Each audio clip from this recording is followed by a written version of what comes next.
In this video, we'll cover set operations and Venn diagrams. The first point I want to make is that every set A exists within some universe U. So if we think of our sets as circles, it exists in some universe, and we'll usually draw this universe with a box to signal that, hey, maybe this universe is, for instance, the set of integers, or maybe the set of real numbers, or maybe just the set of positive integers, something like that, and then A lives inside that universe. So the first thing we can do is we can write the complement of A, and that is written as A with a bar on top. You might also see it written as A with a little c, or A prime, and these are all complements.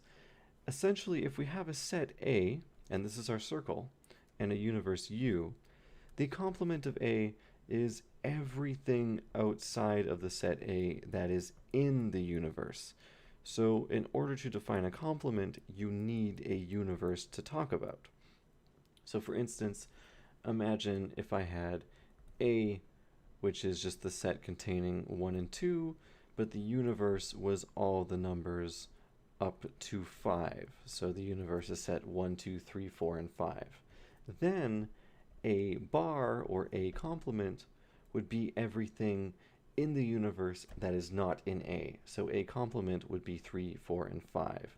And we could represent it visually, if I remove all of these lines, as 1, 2, 3, 4, 5, and then a complement is right here, covering all of 3, 4, and 5. So that is the complement. The intersection requires two sets. It requires a set A and a set B. No universe is required in this case. So given A and B, it's all the elements that occur in both A and B. So for instance, let's say that A has 1, 2, and 3 in it, and B has 3, 4, and 5 in it. Then the intersection of A and B is where they overlap. It is this section here containing the 3. So you want to look at common elements.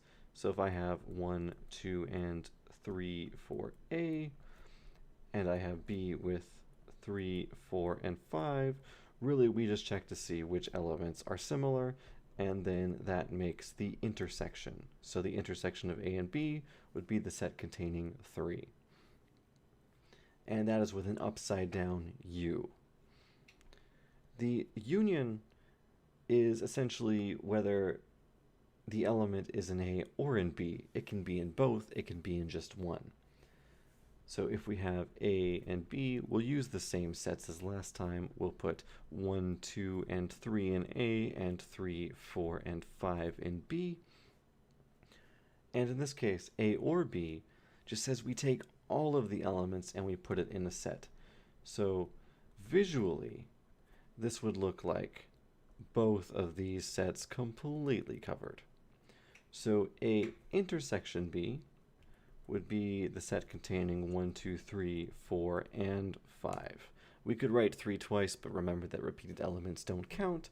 But that is a good way if you want to make sure you're including every element, is just write out all of A and then write out all of B. The last operator I want to talk about is the difference. So A minus B. This is sometimes written A backslash B or A intersection B complement, which is exactly what it is.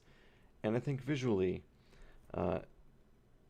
it's the best described visually. So if I have 1, 2, and 3 in A, and 3, 4, and 5 in B, if I want A minus B, I want everything in A, but I don't want anything in B, so I remove all of B. In this case, even though 1, 2, 3 was in A, B contains 3, and we don't want 3 in there. So A minus B would just be the set containing 1 and 2.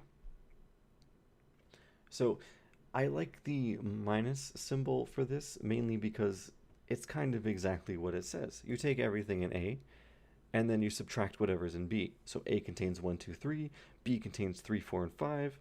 Oh, 3 is in A, but 3 is in B, therefore we're going to subtract that 3 and just be left with 1 and 2. That's how I like to think of it. It's a nice way to ease into it without any formal definitions. So now that we've introduced all the operators, let's do some practice exercises. The first one, we have A is odd numbers less than 10, B is multiples of 4, and C is the squares of the first 4 numbers.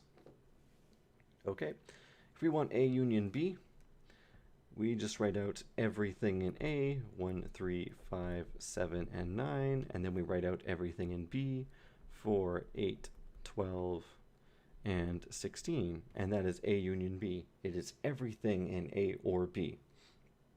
C union B, well, with C union B, we want the common elements. So in B and C, they both have 4 and they both have 16. Therefore, C intersection B will contain elements 4 and 16. C minus B is everything in C minus everything in B. So let me demonstrate this specifically with what I mean with subtraction in mind. Let's write out everything in C. 1, 4, 9, and 16. Now let's subtract things that are in B. Well, 4 is in B, so let's get rid of it. And 16 is in B, so let's get rid of it. So now we're left with the set 1, 9, and that is exactly what C minus B is, or C difference B. Okay, finally, the empty set intersection B. Well, the empty set intersection any set is just the empty set. Because there's no elements in the empty set, so there's nothing in common with the empty set in B. There's no common elements. So that is set operations. If you have any questions, please leave them in the comments below and I will do my best to answer them as quickly as I can.